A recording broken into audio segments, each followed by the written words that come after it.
लाख रुपया ऐसा कुछ बता। 30 लाख के चैलेंज में फंस गए बागेश्वर बाबा। आर्या पार के इस चैलेंज में जब बागेश्वर बाबा को सामने लाया गया तो उन्होंने कुछ ऐसा किया जिसे सुनकर आपके रोंगटे खड़े हो जाएंगे। आसाराम बापू से लेकर निर्मल बाबा तक हमारे देश ने एक से बढ़कर एक साधु बाबाओं को देखा है, लेकिन इस वक्त हर जुबान पर सिर्फ एक ही नाम है और वो है बागेश्वर बाबा का, यानी कि धीरेन्द्र कृष्ण शास्त्री का। एक ऐसा 26 साल का नौजवान जो देखने में किसी फिल्मी हीरो की तरह लगता है, लेकिन उनके कारनामे और बोलने का अंदाज बड़े बड़ों को चक्का में डाल देता है। पर फिलहाल तो दोस्तों बागेश्वर बाबा खुद चक्कर खा रहे हैं और पुलिस इनके पीछे पड़ी है। तो क्या है पूरा मामला और क्यों बागेश्वर बाबा चर्चाओं का विषय बने हुए हैं, आइए जानते हैं।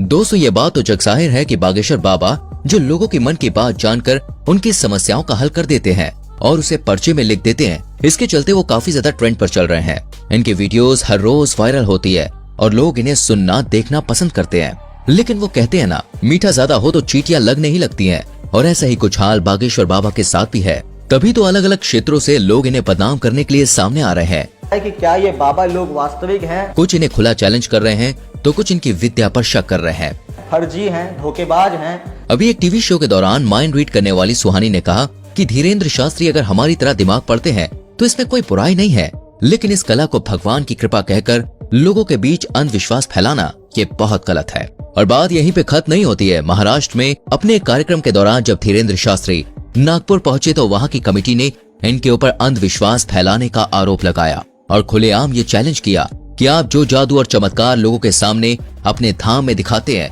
वही चमत्कार आप हमारे सामने दिखाइए। अगर आप सही हुए तो आपको हम 30 लाख रुपए देंगे। अच्छा, लेकिन कमेटी वालों का कहना है कि धीरेन्द्र शास्त्री इस चैलेंज से इतना ज्यादा डर गए हैं कि वो वापस लौट गए। इसके बाद महाराष्ट्र की उस कमेटी के श्याम मानव ने धीरेन्द्र शास्त्री के खिलाफ पुलिस कार्रवाई की मांग की और कहा कि पुलिस अगर कार्रवाई नहीं करेगी तो वो लोग आंदोलन करेंगे, क्योंकि महाराष्ट्र के कानून में अंधविश्वास फैलाना बहुत ही बड़ा जुर्म माना जाता है, जिसके तहत धीरेन्द्र शास्त्री को गिरफ्तार किया जाना चाहिए। धीरे धीरे महाराष्ट्र के नागपुर से निकली ये बात पूरे भारत में फैल गई, जिसके बारे में कई सारे लोग धीरेन्द्र शास्त्री से सवाल जवाब करने लगे, जिसके जवाब में बागेश्वर धाम सरकार ने कहा है हम बीच में कथा छोड़कर भागे, ये बोलना बंद कर दें। लेकिन लोग विश्वास क्यों करेंगे? भारत में साधु महात्माओं की इज्जत का ऐसा फालूदा हुआ है कि चाहकर भी धीरेन्द्र शास्त्री पर विश्वास नहीं कर पा रहा था कोई।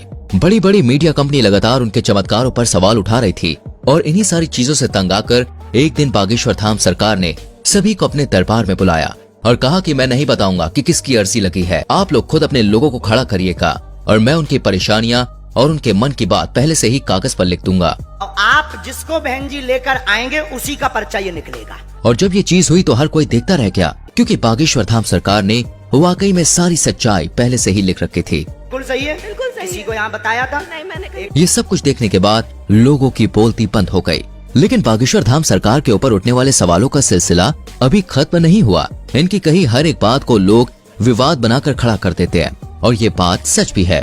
आज बागेश्वर धाम सरकार इतना बड़ा नाम बन चुका है कि जो कोई भी इनका नाम लेता है वो खुद ही फेमस हो जाता है। बड़े बड़े न्यूज चैनल घंटों केवल इन्हीं के बारे में बात करते हैं और लोग बड़े मजे से सुनना देखना पसंद करते हैं। अभी कुछ समय पहले जब बागेश्वर धाम सरकार ने बुलडोजर चलवाने की बात कही थी तब भी काफी ज्यादा कंट्रोवर्सीज खड़ी हुई थी, जिसके बारे में एक इंटरव्यू में जब धीरेन्द्र शास्त्री से पूछा गया तो उन्होंने बड़े साफ शब्दों में कहा कि धर्म और ईश्वर उनके माता पिता के समान है और अगर कोई उनके माता पिता पर पत्थर मारेगा तो वो भी शांत नहीं रहेंगे।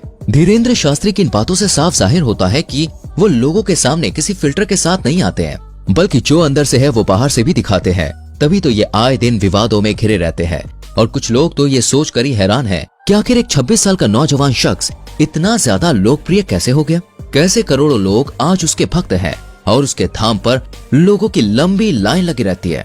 तो दोस्तों इसका सीधा सा जवाब है ईश्वर की कृपा। जी हाँ, वो कहते हैं ना, ऊपर वाला अगर किसी पर मेहरबान हो जाए तो मिट्टी भी सोने में बदल जाती है। और धीरेन्द्र शास्त्री तो खुद को बालाजी महाराज यानी कि हनुमान जी का सबसे बड़ा भक्त कहते हैं। मध्य प्रदेश के छोटे से गांव में जन्म लेने वाले धीरेन्द्र शास्त्री के दादाजी भी पूजा पाठ का काम करते थे और बागेश्वर धाम लगाते थे, लेकिन इनके दादाजी उतनी प्रसिद्धि प्राप्त नहीं कर पाए जितनी आज धीरेन्द्र शास्त्री ने कर रखी है। इनके पास कुछ ऐसी शक्तियां हैं जिनकी मदद से आज ये सामने मौजूद व्यक्ति के बिना बताए ही उनकी परेशानियों को समझ जाते हैं और उसे पर्चे में लिख देते हैं। बागेश्वर बाबा ये तक समझ जाते हैं कि सामने वाला सच कह रहा है या फिर नहीं। उनके द्वारा पर्चे में लिखा गया एक एक शब्द 100% सत्य होता है, जिसका सबसे बड़ा प्रमाण यह है कि आज तक इन्हें कोई भी झूठा साबित नहीं कर पाया है। मीडिया से लेकर पुलिस वालों तक लोगों ने इनके खिलाफ खूब बातें की, लेकिन उन बातों को साबित करने की हिम्मत आज तक किसी में नहीं हुई। असल में होता यह है कि जिस किसी भी शख्स की अर्जी को बालाजी सरकार स्वीकार कर लेते हैं, उस व्यक्ति को या तो उसके परिवार के किसी भी व्यक्ति को लगातार 2 दिन सपने में बंदर नजर आते हैं। और ये कोई कहीं सुनी बात नहीं है दोस्तों, बल्कि जितने भी लोग अर्जी लगाने आते हैं उन्होंने खुद इस बात को स्वीकार किया है। लेकिन अब मीडिया वाले कहाँ लोग कि भाई बात मानेंगे, उन्हें तो हर चीज का सबूत चाहिए होता है। इसलिए कई सारे मीडिया हाउस वाले बागेश्वर बाबा के दरबार में भक्त बनकर भीड़ में इकट्ठा हो जाते हैं, ताकि देख सकें कि धाम के अंदर असल में होता क्या है। लेकिन चमत्कार देखिए, जब मीडिया वाले दरबार में आए तब बाबा उन्हें पहचान लेते हैं और उनकी पोल सभी के सामने खोल कर रख देते हैं। ये सब कुछ देखने के बाद मीडिया वाले भी बाबा के सामने घुटने टेक देते हैं और चुपचाप वहाँ से 9-2-11 हो जाते हैं। ये चीज 1-2 नहीं बल्कि सैकड़ों बार बागेश्वर धाम सरकार के दरबार में हो चुकी है। बागेश्वर धाम एकमात्र ऐसा धाम है जिसने साइंस और टेक्नोलॉजी के भी होश उड़ाकर रख दिए हैं, और लोग अभी भी सोचने पर मजबूर हैं कि आखिर ये सब कैसे हो सकता है। क्योंकि अगर धीरेन्द्र शास्त्री से पूछा जाए तो वो साफ कहते हैं कि ये सब कुछ उनके दादाजी और हनुमान जी की कृपा की बदौलत है।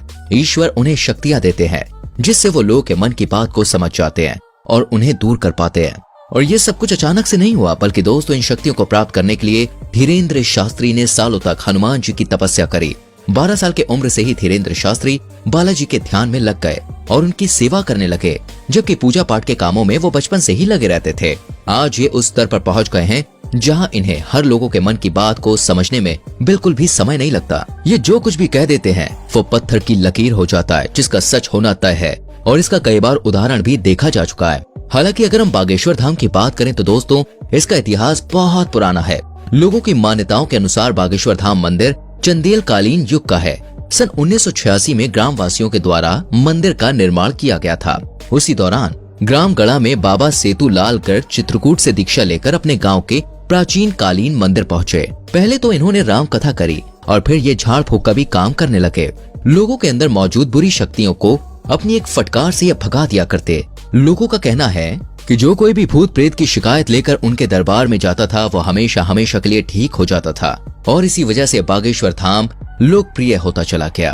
और आज बागेश्वर धाम के प्रमुख कथावाचक धीरेन्द्र कृष्ण गर्ग, जो बहुत लंबे समय से झाड़ फूक और कथाएं कर रहे हैं। अब सोशल मीडिया के दौर में इनकी लोकप्रियता बहुत बढ़ रही है, तभी तो लोग इन्हें बागेश्वर महाराज के साथ साथ चमत्कारी महाराज के नाम से भी जानते हैं। वर्तमान समय में धीरेन्द्र कृष्ण सरकार मध्य प्रदेश में ही अपना दरबार लगाते हैं और लोगों की समस्याओं का समाधान करते हैं। बागेश्वर धाम महाराज ने बचपन से ही रामायण और महाभारत जैसे महाकाव्यों का अध्ययन किया था। अपने दादाजी के साथ पूजा पाठ करने के अलावा इन्होंने वृंदावन में भी काफी लंबा समय गुजारा है। साथ ही साथ उन्होंने अपनी प्रारंभिक पढ़ाई को भी पूरा किया है। इनका कथा बोलने का अंदाज काफी ज्यादा निराला है, जिसे सुनकर लोगों की आंखों से आंसू निकल आते हैं। लेकिन हर मंगलवार को लगने वाला दिव्य दरबार सबसे ज्यादा प्रसिद्ध है। बाकी आपका इनके बारे में क्या विचार है, कमेंट में हमें जरूर बताएं।